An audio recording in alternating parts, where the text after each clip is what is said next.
Welcome. I'm Nina Griffin, and this is the Astrology and Magic channel. Today I'm going to talk about Mercury square Mars, the aspect that will be with us pretty much all of July 2020, and even a little bit actually into August. I named this segment Silent Fight, and I'll explain why that is in just a second. First off, I wanted everyone to be aware that this video could not be made without the support of my patrons. If you would like to become a patron, you can go to patreon.com/NinaGriffin. There, you will get early access to all of my videos, as well as, if you are in the higher tiers, access to certain exclusive videos and forecasts that are not available to the general public. At the very highest tier, the Magus tier, you also will get access every month to a copy of Magical Elections, the PDF that tells you when to do your magical rituals that I publish monthly. All right, let's get started. So as I explained, Mercury will square Mars basically all of July. This is because Mercury was retrograde, and so now he catches up with Mars from Cancer, where Mercury is, in order to essentially sort of track Mars all month. Mars is passing through Aries, and toward the end of the month he will start to slow down, so the two of them will kind of pace each other for quite a long time. It's very rare that an aspect between these two planets lasts as long as this one does. So, because Mars is in Aries and Mercury is in Cancer, we can guess that cardinal signs particularly, especially Aries and Cancer, are going to be especially strongly impacted this month. Now, let me talk a little bit more about some of the characteristics of this particular square.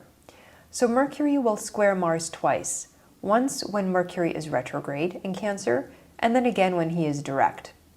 There is a small slice of time during which the square will actually be kind of beneficial for Mercury. Most of the time, being square Mars is not great for a planet. Having a hard aspect to a malefic is always challenging. However, until July 17th, and even then only at night, this square will be kind of good for Mercury. And this is because Mercury will be received into Mars' night triplicity, and also Mars is bound or term.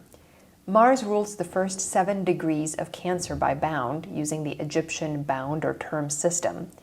And so Mercury is going to be received into 2 minor dignities of Mars, triplicity and bound. This means that at least some of the time, Mars essentially has to treat Mercury as an honored guest. Now, it's not very often that the malefics have to do that, but if you're a planet who's visiting either a major dignity of the malefic or 2 minor dignities of the malefic, it's kind of like the Godfather has to do you a favor and treat you well for a change. So that is what's going to happen here. And there will be periods here where Mercury will sort of have the upper hand, and other periods when Mars will have the upper hand and will be much more destructive. So that's part of the fascinating and very fluid nature of this particular square, is that it's not just a clear, as I like to call it, Godzilla versus Bambi match. There is a give and take, and there are times again where Mercury will be in a much better position because Mars has to accommodate him. So it's kind of a fascinating dynamic this month. Now, this relationship where Mars has to treat Mercury well reminds me a little bit of that famous Christmas truce of 1914 during World War I, when the soldiers from Germany and from England got together to exchange Christmas presents and to just meet and have conversation in defiance, essentially, of official orders at that time. They shared their food, they shared gifts, and then, of course, the next day they all went back to shooting at each other from the trenches. So this is kind of like that, where, it's a special moment, this first, 17 days or so of July, when at least at night, Mars has to treat Mercury well. Now, what does this mean in practice? I think this means that there is not going to be a very clear winner for most of this period of this Mercury square Mars. After the 17th of July, Mercury will just be received by Mars at night. So, and it's actually going to be a partial reception because it's a triplicity only reception. So it's kind of a weaker form of reception.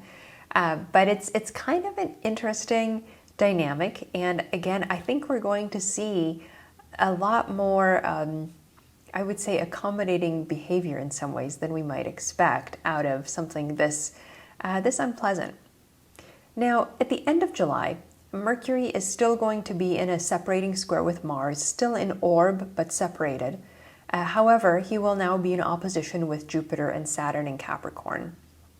And so I think particularly in late July and early August, it's really going to feel like a replay of earlier this year, where all the superior planets, Mars, Jupiter, and Saturn, are suddenly activated, but this time from a square in opposition of Mercury. So in some ways, it will feel a lot like what we saw in February and March and April, when Mars, Jupiter, and Saturn were all getting very close together. And of course, Pluto was in there as well. So some of those heavy experiences or heavy feelings are going to get a replay in many ways. Certainly this could happen in terms of COVID, but this could also happen in terms of people's relationships with each other, right? Particularly what we see in politics, which have a strong Mercurial and Jupiterian and martial flavor. I think all of those planets are going to just be swirling in, kind of the give and take and strategic and tactical behavior that we usually see in the political arena.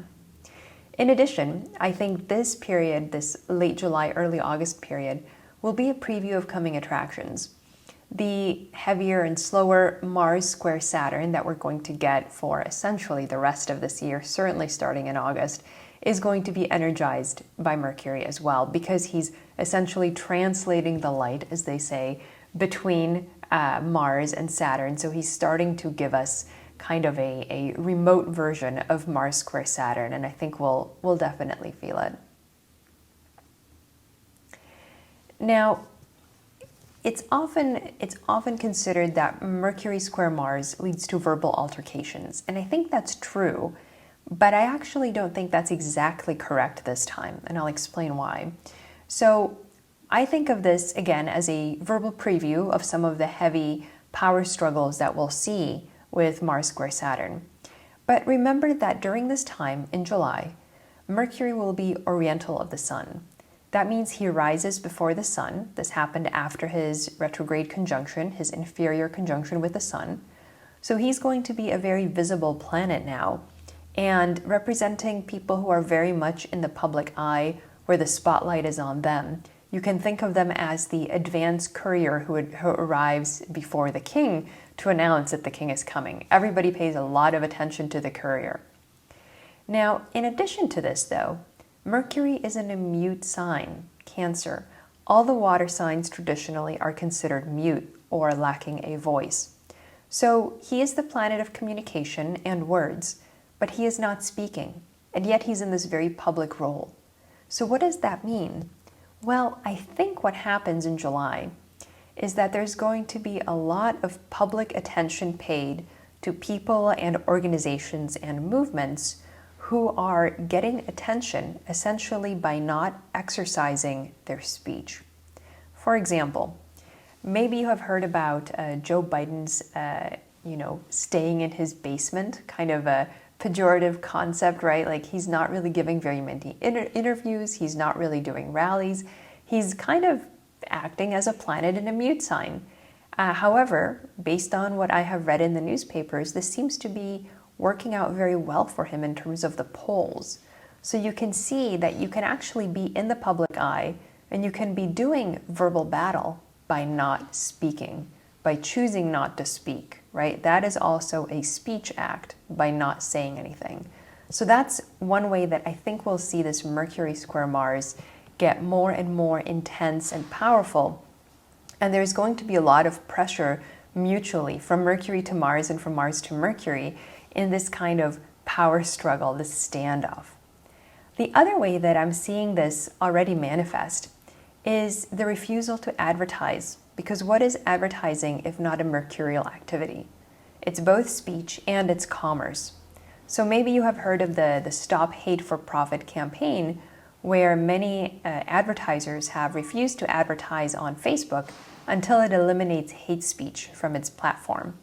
And I actually expect significant changes based on this, based on what we are seeing, because again, Mercury are the advertisers. They're very public about what they're doing, but also they're refusing to speak, right? Some are saying, oh, we'll just do this in July. Others are saying we'll do this for a longer period until we get specifically what we want from Facebook. Everybody's treating this a little differently. But I can see that something like this would place a lot of pressure on Facebook precisely because of the lack of speech. So don't think that it's just Mercury is sort of, abdicating its power by not saying anything.